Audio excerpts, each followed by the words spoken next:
new to my channel, I'm just a girl who likes reading romance, fantasy romance, paranormal romance, any kind of genre of romance in general. And I also happen to have cerebral palsy, and it would mean the world to me if you would subscribe to my channel. Happy Friday! Today's video is going to be September mid-month wrap-up, where I'm going to talk about all the books that I read in the first half of September. The first couple books I'm going to go by fairly quickly because I have 2 videos on them on the new releases. And my author binge video of Rina Kent, of her Legacy of God series. So if you want to know my full thoughts on these books, please go check out my video. Don't Puck With My Heart by Sarah Blue. It's the second book in her Hockey Omegaverse romance. It's a MMF romance, menage romance, and I enjoyed this book. I gave it 5 stars. Everything He Couldn't by Harlow James. It's a single mom romance, marriage of convenience romance with her baby daddy's best friend. I give that book 4 stars. The Lie of Us. It's a second chance small town romance. The hero is in sports. He's a professional golfer. I give that book 4 stars. The Legacy of God series by Rina Kent. And if you don't know what this series is about, we follow these group of kids, the Americans and the British, and their parents are all powerful people or part of the mafia. And some of these kids have psychopathic tendencies. I really enjoyed the series. God of Malice, the first book in the series, I gave 4.5 stars. God of Pain, I gave 5 stars. God of Wrath, I gave 4 stars.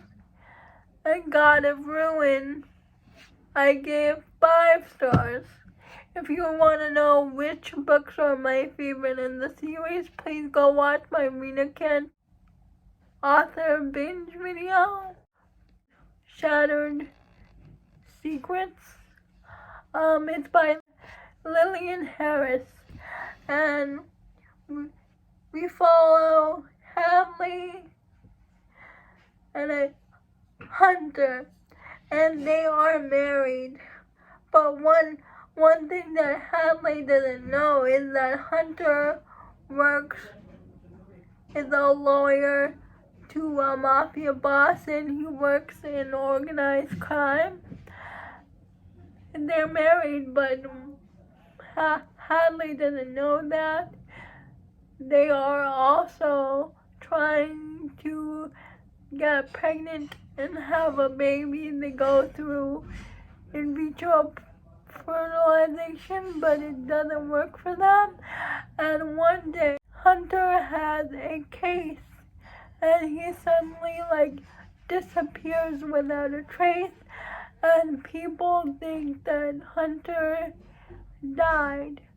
But Hadley never gives up on Hunter. Also, Hadley finds out Hunter's secrets.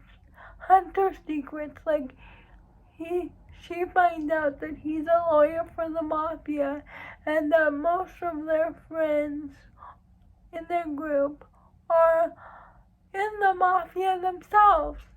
Hadley never gives up on Hunter. She hires a private investigator, and meanwhile, Hadley finds out that she's pregnant with Hunter's baby. And we cut to 4 years later. They found Hunter in a small town, and he's the mayor of that said small town.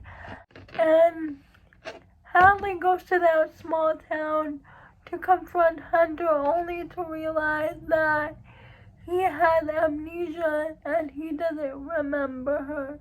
Sweet. I give this book 4 stars. Next, I read the highlight called Alyssa Wilde, but we follow this girl named Violet who would do anything to get out of her small town. Though one day she decides to pack up her Jeep and go to Florida, because her sister lives in Florida. And when she gets there, it is not what she expected, because her sister doesn't look happy to see her. In fact, she looks pissed that Violet is there. She never saw Violet again when she left town, and she left town when Violet was 12 years old. And Violet wants to connect with her sister, but the only problem is Violet's sister does not want to reconnect with Violet. Also, she meets Landon, Melanie's, I think her name's Melanie's boyfriend. So and that's all I can say.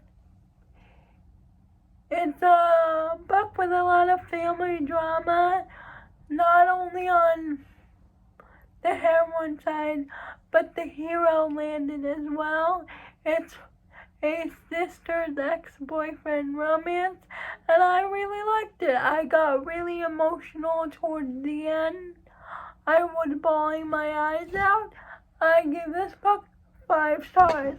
The Canary Cowards by Jessie Hall.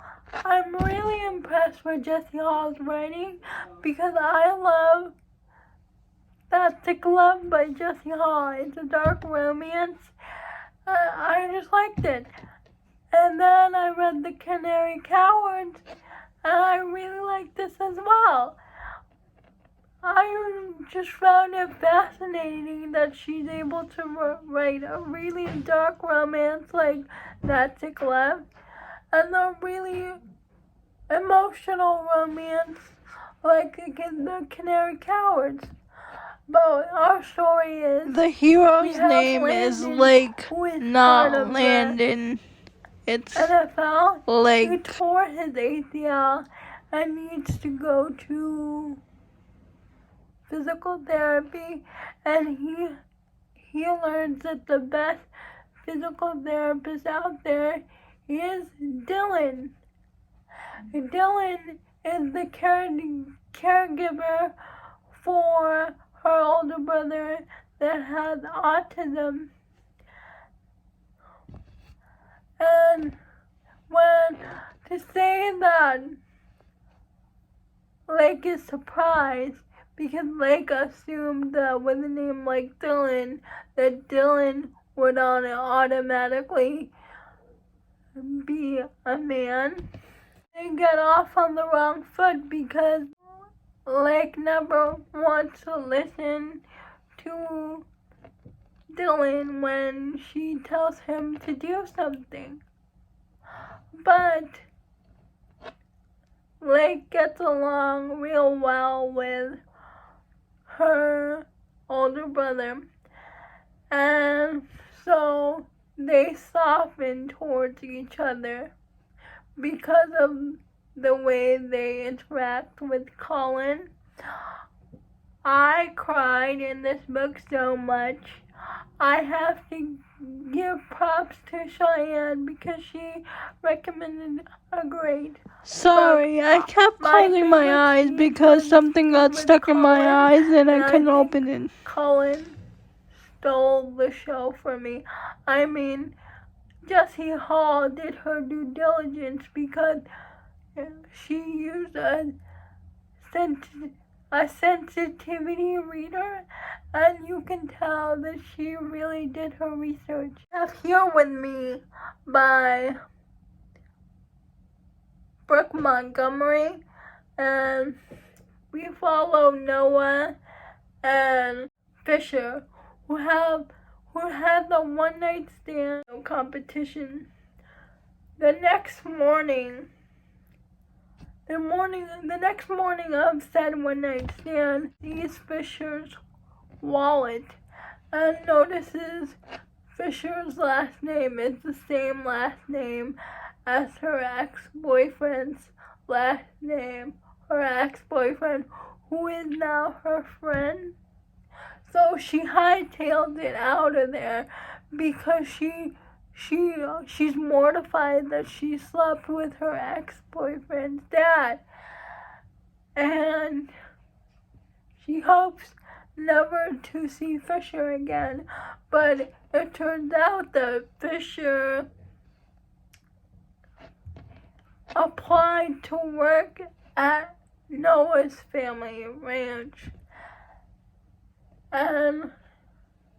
But then she comes clean that her ex-boyfriend is his son.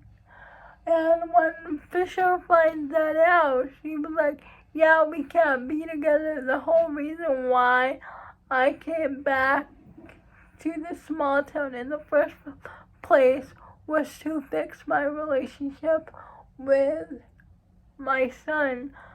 But Fisher and Noah cannot deny their feelings toward each other, so they see each other in secret, but they eventually have to tell Fisher's son the truth that they're dating each other. And that's their dilemma, and I really liked it. I gave this book 4.5 stars. I rounded it up to 5. I can't even pronounce this name. I'll put the picture up here. It's an paranormal romance. Oh, not Dark in Academia, but it's a school setting. We follow Cassius and Graham. Cassius is a necromancer and Graham is a witch. Witches and necromancers do not get along because they believe that witches believe necromancers practice in dark magic, specifically Cassius and Graham's family, because they have an onstanding feud because Graham's father killed and Cassius' mother accidentally is involved with Damien's younger brother's death. But so they hate each other. They always use their powers against each other. But one day at school, they're like science magic teachers, pairs them up to be lab partners, and that forces them together.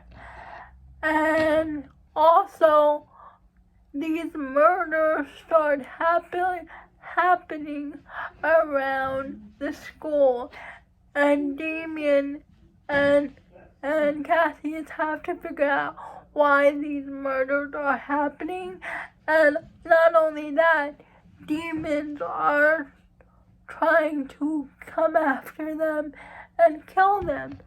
So even though it's a hate to love relationship, they eventually learn to like each other. But they have to stop the family feuds that's going on between their two families. And I like this book. I gave it 4.5 stars.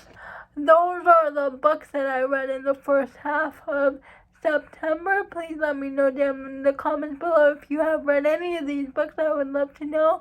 Please like, comment, and subscribe to my channel. That would mean the world to me. And I'll see you Monday. Bye.